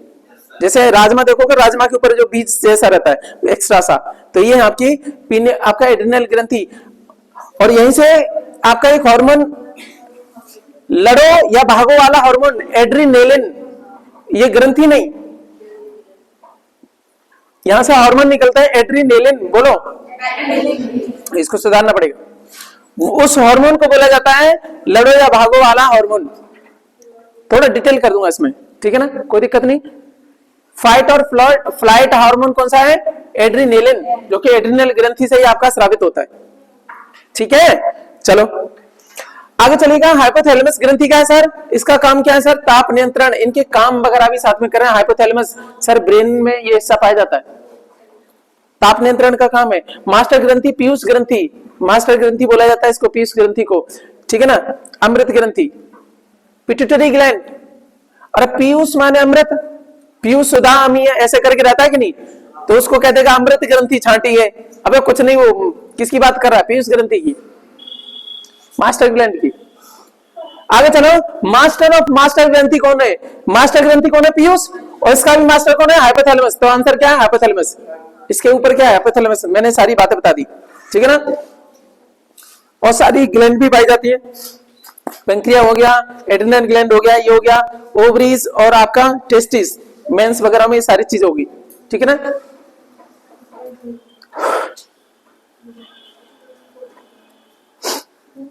अब कोई दिक्कत किसी को बताओ, यहां तक कोई दिक्कत हो तो बताओ।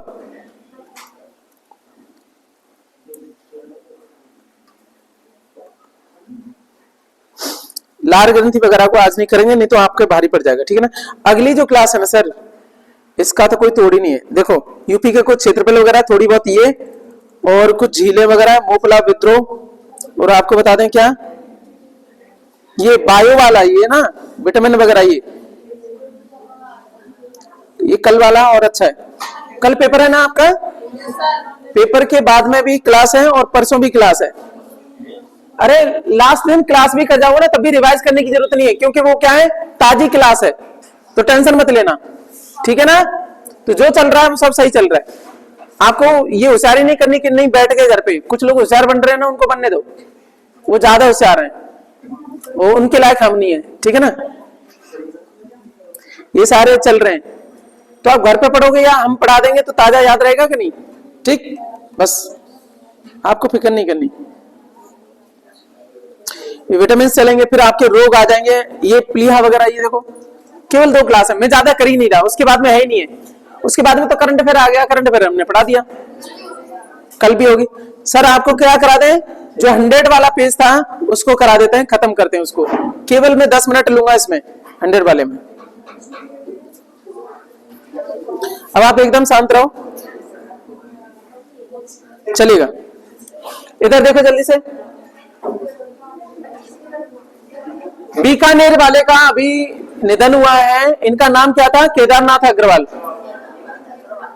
बीकानेर वाले के वो आपके स्वीट वगैरह रहते कि नहीं, देखो फालतू की चीज है लेकिन फिर भी पूछ लेता हूं, केदारनाथ अग्रवाल, ये ऐसे कुछ ना आ जाते हैं, ठीक है ना। अच्छा, इगला एस एंटी क्राफ्ट मिसाइल जो है ना, रूस की है, अभी में नवंबर में हमारी, कौन सी आपकी, भारत किस देश से इगला एस एंटी क्राफ्ट मिसाइल खरीद रहा है सर, रूस से। याद रखना, क्योंकि पुराना नहीं है, नवंबर का, इसलिए आ सकता है। इगला एस एंटी क्राफ्ट मिसाइल रूस से खरीद रहा है भारत। एपेक का जो शिखर सम्मेलन का हुआ सर अमेरिका में, एपीईसी, ठीक है ना, एपेक का। आगे बात करो, इतना ही बहुत है, इससे ज्यादा इज्जत नहीं देनी। आईसीसी हॉल ऑफ फेम में शामिल होने वाली पहली महिला क्रिकेटर कौन है, डायना एडुल जी, ये आईएमपी में जाना चाहिए। डायना एडुल जी पहली महिला भारतीय क्रिकेटर है जो आईसीसी हॉल ऑफ फेम में, इंटरनेशनल क्रिकेट काउंसिल है, उसमें आपके महान खिलाड़ियों को रखा जाता है। और पहली भारतीय महिला कौन है सर, आपकी डायना एडुल जी। ऐसा नहीं लग रहा कोई अंग्रेज वगैरह ही है, हाँ? आगे चलते हैं, इंपोर्टेंट आ गया। माउंट एवरेस्ट के पास 21,500 फीट से स्काई डाइविंग करने वाली पहली महिला बनी है सर शीतल महाजन। नाम शीतल, लेकिन एकदम से गरम दिमाग किए, कूद बड़ी। 21,500 फीट, 21,500, जानो मुझे क्या बोला, 21,500 फीट से स्काई डाइविंग करी है। अरे पैराशूट वगैरह वो मिल जाते हैं उनको बाद में, ठीक है ना। स्काई डाइविंग भाई साहब इतना डर रहता है कि भाई साहब पैराशूट नहीं खुला तो ठीक है सर, आपको ट्रेनिंग दी जाती है, सब कुछ। आगे चलिएगा। इस्लामिक अरब शिखर सम्मेलन कहाँ हुआ सर आपका, रियाद में। रियाद कहाँ पे बताओ, सऊदी अरब में, ठीक है ना, चलेगा, गुड। 9वां अंतर्राष्ट्रीय विज्ञान महोत्सव कहाँ हुआ सर, फरीदाबाद में, हरियाणा में पड़ता है, दिल्ली के पास में, ठीक है ना। गाजियाबाद, नोएडा, वहां से थोड़ा आगे चलोगे तो आपको फरीदाबाद देखने को मिलेगा। सर क्या भारत अंतर्राष्ट्रीय विज्ञान महोत्सव, फिर से देखो क्या है, ये पूछे जाते हैं। 9वां भारत अंतर्राष्ट्रीय विज्ञान महोत्सव कहाँ हुआ, फरीदाबाद में हुआ आपका, ठीक है ना।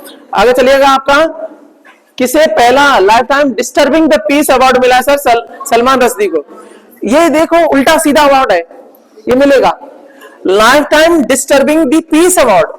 वो इंसान जिसकी वजह से क्या है, आपका शांति भंग होती रहती है, वो अवार्ड दिया है। देखो अच्छे अच्छे अवार्ड तो सबको मिले, ये अवार्ड सलमान रश्दी को मिला है, कल परसों बताया था शायद 22 सेट में, अरे 4 साल लोग आई थी जिसकी, ठीक है ना। तो चलो, किसे दुनिया का पहला ship to ship LNG transfer पूरा किया है? गेल ने किया है, शिप टू शिप, ठीक है ना, इसको ध्यान रखिएगा। आगे चलते हैं। भारतीय सेना और ब्रो ने कहा बेली ब्रिज का काम पूरा किया सर सिक्किम में, ये पुराना आ भी चुका है दोबारा, है ना। बेली ब्रिज कहां है सर आपका? सिक्किम में।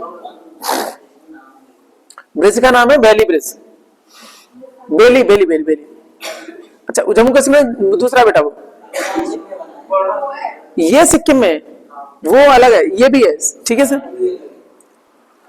देख लेना, कोई दिक्कत नहीं है। अभी आपको जो है ना लिखा हुआ दिया जा रहेगा, अब आपको दिया जाएगा, ठीक है ना, उसको फिर फेरना, क्योंकि इसमें अब मन नहीं करेगा तुम्हारा, तो उसको दोबारा से फेरना, कुछ ही पेज है, कम ही है, जल्दी हो जाएंगे, लिखित वाला कम पड़ता है ना। चलो, तो भारतीय सेना और ब्रो ने कहा आपका बेली ब्रिज पूरा किया सिक्किम में, ठीक है ना। इनोवेशन इकोसिस्टम बढ़ाने के लिए भारत और कौन देश समझौता कर रहे हैं? अमेरिका, ये इंपॉर्टेंट में होना चाहिए, ठीक है ना। भारत और कौन सा देश इनोवेशन को इकोसिस्टम बढ़ाने के लिए? तो भारत और अमेरिका कर रहे हैं समझौता, तो बड़ा देश है, ध्यान रखना। किस देश के स्टार्टअप सी गार्ड ने शीर्ष जलवायु नवाचार प्रतियोगिता जीती है? पाकिस्तान। मैं इसको इंपॉर्टेंट में डालूंगा, बताओ क्यों? आपको लगेगा पाकिस्तान जीत सकता है? जलवायु वाला स्टार्टअप है, कहां का? पाकिस्तान का। वो क्या जीत गया सर आपका? जलवायु नवाचार प्रतियोगिता जीता है पाकिस्तान वाले ने। सही है यार, ठीक है ना। आप जिसको काट दोगे उसी का निकलेगा स्टार्टअप, कहां का है? पाकिस्तान का।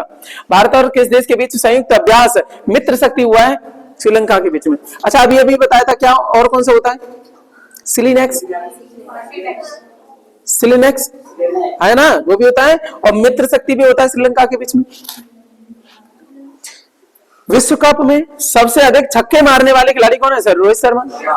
यार इंडिया का सर ये तो रहेगा रिकॉर्ड है थोड़ा बहुत, तो ठीक है ना, चलेगा, ये भी रखिएगा इसमें। दुनिया का सबसे तेज इंटरनेट लॉन्च किया सर चीन ने, ये ध्यान रखना, छोटी बात है। देखो आईटी वाला 25 नवंबर नजदीक आ गया, यहीं पे करंट अफेयर का 2-3 महीने का तो आपको रखना होता है सर, ठीक है ना, चलेगा। वीडियो चैट ऐप है एक ओमिगल, ये 14 वर्ष के बाद में बंद हो गया। अरे हटना, इसकी जरूरत ही क्या है? ओमिगल आपका बंद हो गया 14 साल के बाद में, बड़े बड़े नोटिंग की सीट देखी जाए। हरदीप सिंह पुरी ने क्या किया आपका? सिटीज 2.0 लॉन्च किया नई दिल्ली में। सिटीज आपका प्रोग्राम है, इसकी फुल फॉर्म होती है अच्छी खासी। आगे चलेगा, इतना ही बहुत है, उसको ज्यादा नहीं था आपके एग्जाम के लिए, आपके लिए ये सही था। वॉइस ऑफ ग्लोबल साउथ शिखर सम्मेलन की मेजबानी भारत करेगा। अच्छा, ये कंसेप्ट क्या है? ग्लोबल साउथ, ये जो दिख रहा है ना, इक्वेटर के नीचे वाले जो देश हैं वहां पे कोई सुपर पावर नहीं है, लोग विश्वास भी नहीं करते अमेरिका और चाइना पे। तो इंडिया का विश्वास बहुत ज्यादा है, स्पेशली आप बात करोगे अफ्रीकन कंट्री में, कोई चीज आपकी इंडिया की है तो लोग ट्रस्ट करते हैं बहुत ज्यादा। चाइना की है तो लोग नाराज रहते हैं, लेकिन फिर भी कुछ सरकारों की मजबूरी होती है, पैसा लेने के लिए चाइना से टाइप कर लेते हैं, लेकिन चाइना जैसे जैसे वहां गया है, वहां के संसाधनों को बहुत दोहन करा है उसने। डेट ट्रैप एक शब्द सुना होगा, कर्ज के जाल में फांस लेता है कौन? आपका चाइना। लेकिन इंडिया के मामले में बात करें, हमारी कुछ कंपनियां वहां पे बहुत पसंद की जाती हैं, जैसे आपकी एयरटेल बहुत पसंद की जाती है वहां पे। अशोक लीलैंड अफ्रीका कंट्री में बहुत ज्यादा चलती है, टाटा वाली, ठीक है ना, टाटा को भी बहुत सम्मान मिलता है आपका अफ्रीकन कंट्रीज में, ठीक है ना। इंडिया की सॉफ्ट पावर अच्छी खासी है, ठीक है, चलेगा। तो ग्लोबल साउथ वाला शिखर सम्मेलन ये दूसरी बड़ी परीक्षाओं के लिए काम का है, ठीक है ना। ओके, आ जाओ कहां पे? 15 से अधिक उत्पादों को जीआई टैग मिला उत्तराखंड वाले को, ठीक है ना, चलेगा।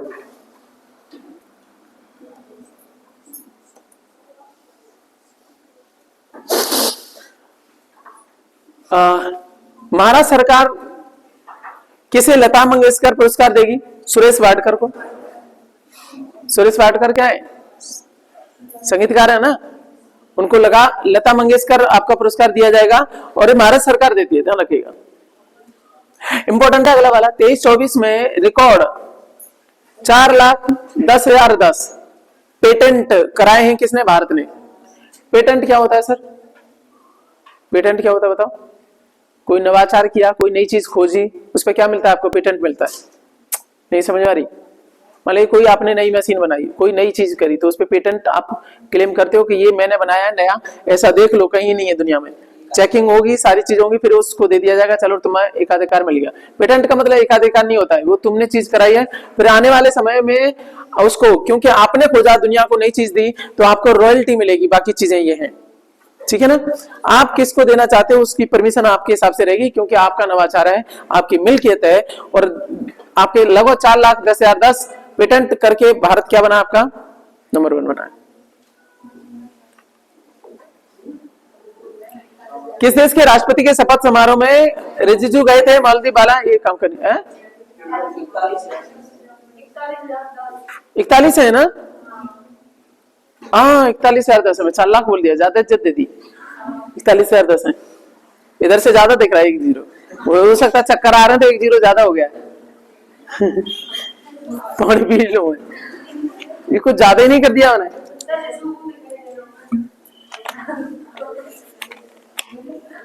तुम्हें 4 लाख दिखाई दे रहे, बस तुम्हें नहीं दिखाई देना चाहिए पहलवान। कितना आपका? अरे ऐसे रखो ना, 4 10 10 इतना दे रखो, ठीक है। आरबीआई ने किस बैंक पर 90 लाख रुपए का जुर्माना लगाया? Axis bank. ऐसे क्वेश्चन आ जाते हैं, राउंड फिगर में ध्यान रखना, 90 लाख, ठीक है ना। लगभग 90 लाख या 91 लाख कर सकते हो, एक बढ़ा सकते हो, ठीक है ना।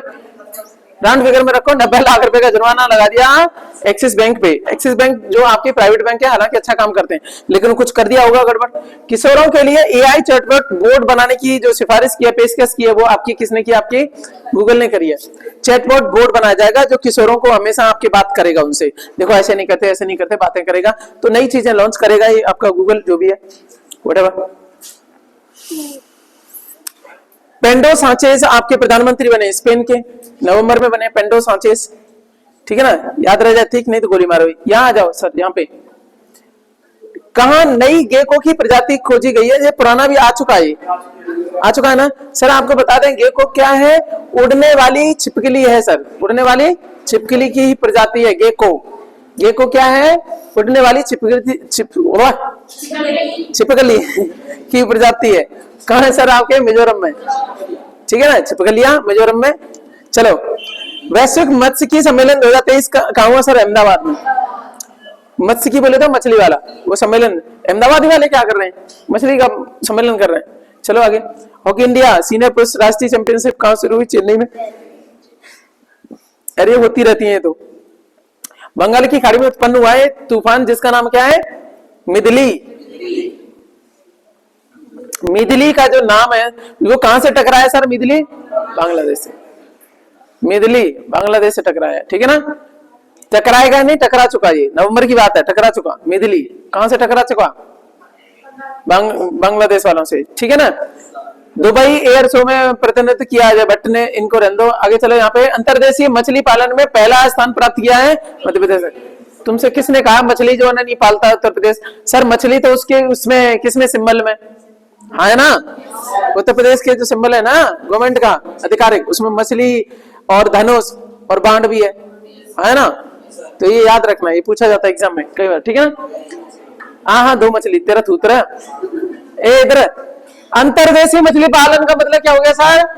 ये समुद्री नहीं है, इनलैंड वाली है, समुद्री वाली नहीं। समुद्र तो है ही नहीं यूपी पे, तो यहाँ पे तालाब वगैरह में मछली पाली जाती है, उसको अंतर्देशी बोला जाता है। अंतर्देशी इनलैंड वाली, इनलैंड वाटर में, ठीक है ना, समुद्री वाले में नहीं। यूपी आपका नंबर बना रहा है सर आपका। चलो ठीक है। एक पुस्तक है सर बिल्डिंग पार्टनरशिप्स, पुस्तक का नाम क्या है? Building partnership. ये लिखी है सर हिमाद्री दास ने। पूरा नाम है इसका India and international cooperation for maritime securities. थोड़ा बहुत ध्यान रखना, बिल्डिंग पार्टनरशिप बुक है हिमाद्री दास की। आगे चलेगा। मिस यूनिवर्स 2023 का खिताब जीता है आपका सेनिस प्लासियोस। सुनो, मिस यूनिवर्स है 2023, क्या नाम है इसका? सेनिस प्लासियोस। प्लास लेकर के जो ना सेना में शामिल हुई है मिस यूनिवर्स, ठीक है ना, थोड़ा बहुत ध्यान रखना। प्लासियोस। केनेथ गोल्डिंग पुरस्कार, ये हटना है यार, कहां पहुंच गया? आगे चलो। 17,000 भूमिहीन लोगों को 5 ये क्या है? मरला भूमि प्रदान की जाएगी। 5 मरला भूमि प्रदान की जाएगी जम्मू कश्मीर में। कहां जो है ना 17,000 भूमिहीन लोगों को मरला भूमि प्रदान की जाएगी। कहां पे? 5 मरला भूमि जम्मू कश्मीर में प्रदान की जाएगी। अस्पतालों में ड्यूटी के घंटों के दौरान ड्रेस कोड लागू किया त्रिपुरा ने, ये सही है, पता पड़ जाएगी डॉक्टर ड्यूटी पे, नहीं तो कह देता भाई मैं ड्यूटी पे था ही नहीं। चलो आ जाओ। ऑर्डर ऑफ ब्रिटिश कोलंबिया मिला है किसको? रयान रोनाल्ड्स को। बीएन गोस्वामी निधन हुआ है, वो इतिहासकार। अगला आ जाओ, आपका क्या है 2024 में भारत में घूमने के लिए सर्वोत्तम स्थान कौन सा है सर? कोच्चि, जो कि केरल में पड़ता है। इंपॉर्टेंट हो गया सर, फिर से पढ़ो इसको, इंपॉर्टेंट वाले को। 2024 में भारत में घूमने के लिए, अब जो साल चल रहा है ना, भारत में घूमने के लिए बेस्ट प्लेस कौन सा? कोच्चि जाओ, ठीक है ना ममता, सीधे बैठो, ठीक है ना, कहां आपका? कोच्चि जाओ। आगे चलिएगा, आपका 1 दिसंबर को कौन सा दिवस मनाया जाता है? विश्व एड्स दिवस। कौन सा दिवस मनाया जाता है? विश्व एड्स दिवस, ठीक है ना। अच्छा, ये आपका क्या है? भारत और किस देश के बीच में 2+2 की वार्ता नई दिल्ली में हुई सर? ऑस्ट्रेलिया। इसमें क्या होता है? 2+2 की, ठीक है ना। कौन कौन आते हैं बताओ? एक आपके कौन से आते हैं? विदेश मंत्री, और दूसरे आपके रक्षा मंत्री। रक्षा मंत्री, विदेश मंत्री हमारी तरफ से जाएंगे, उधर से भी आएंगे, ये पूछा जाता है सर, ठीक है ना। 2+2 की वार्ता किस देश में हुई? भारत और ऑस्ट्रेलिया के बीच में, पूछा जा सकता है कभी भी, इंपॉर्टेंट है, ठीक है ना, कई बार रहता है एग्जाम्स का। सर आपको बता दें, अभी मैंने क्या कराया था आपका? कुछ मानव बॉडी की चीजें कराई थी, ब्रेन कराया था। ब्रेन में ये बताओ, एक पीनियल ग्रंथि होती है, वो क्या आपकी? जैविक घड़ी वाली। एक मास्टर ग्रंथि जिसका नाम पीयूष ग्रंथि, ठीक है ना। एक चीज बताओ, जो ब्रेन है ना, तंत्रिका कोशिकाओं से बना हुआ है, तो उसकी जो फंक्शनल यूनिट है, जो इकाई है, वो न्यूरॉन है। क्या आपका? न्यूरॉन। न्यूरॉन सेल होती है, तंत्रिका कोशिका होती है, ठीक है ना, उनको न्यूरॉन्स बोल देते हैं, ठीक है ना। तो ये हो गई हमारी बात, ठीक है ना। अब हमारी क्विज चलेगी, ठीक है ना, और इसी के साथ में कुछ ख्याल रखिए, ये हमारा रिटन वाला चला गया। बाकी आपका कुछ 20-25 क्वेश्चन है जो लिख के दे दिए जाएंगे करंट वाले, इसके साथ में करंट हो जाएगा खत्म, और आपकी, ठीक है ना, 2 क्लास और चलेंगे, वो आपके पेपर के साथ में चलती रहेंगी, कोई लोड नहीं होएगा, ठीक है ना। इनको रिवाइज करिएगा। सबसे ज्यादा मार्क्स आएंगे किसमें? आपके जीएस में। मैं जिम्मेदारी ले रहा हूं, ठीक है ना, आपको खुद एहसास हो रहा होगा थोड़ा बहुत, ठीक है, कुछ भी नहीं छोड़ा है। अब आप 1 मिनट में प्रिपेयर हो जाइए क्विज के लिए, और क्विज जरूरी है सर, ठीक है ना, इससे भागेंगे तो आप एग्जाम भागेगा, ठीक है ना। चलेगा, कुछ नहीं, ख्याल रखिए। लाइव आते हैं कुछ देर में।